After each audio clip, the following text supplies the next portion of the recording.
এখানে 500 gram chicken নিয়ে নিয়েছি। এবারেতে দিয়ে দেবো হাফ কাপ টক দই। অ্যাড করব 4 চামচ বেরেস্তা বা পেঁয়াজ ভাজা। এবারেতে অ্যাড করব 1 চামচ আদা রসুন বাটা।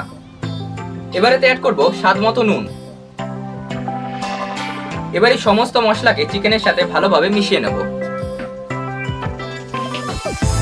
চিকেনটাকে পুরোপুরি মাখা হয়ে গেছে সমস্ত মশলার সাথে। এবার এটাকে আধ ঘন্টার জন্য ম্যারিনেট করতে রাখবো।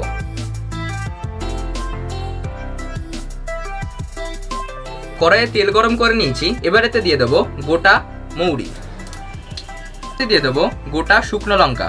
এবারেতে অ্যাড করব 15 থেকে 20টা কারি পাতা। এবারেতে অ্যাড করব পেঁয়াজ বাটা, লঙ্কা বাটা।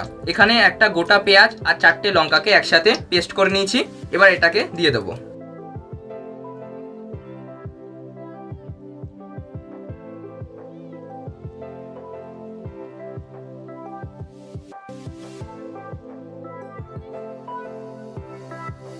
এবারেতে অ্যাড করব হাফ চামচ ধনে বাটা আর হাফ চামচ জিরে বাটা।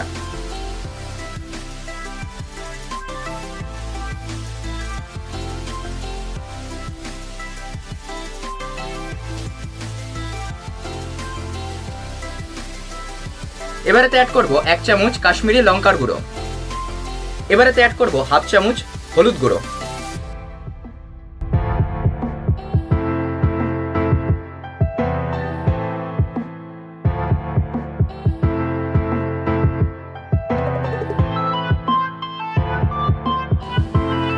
এবারেতে আগে থেকে ম্যারিনেট করা চিকেনটাকে অ্যাড করব।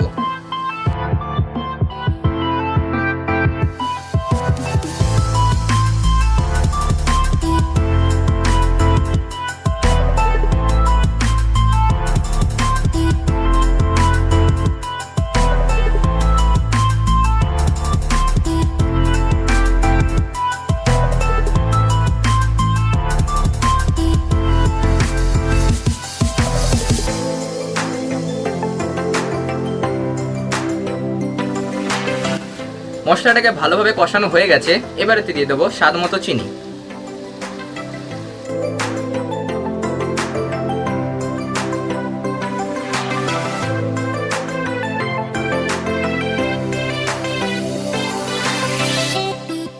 এবারেতে অ্যাড করবো স্বাদ মতো নুন। এবারেতে সামান্য পরিমাণে জল দিয়ে এটাকে ঢাকা দিয়ে দেবো।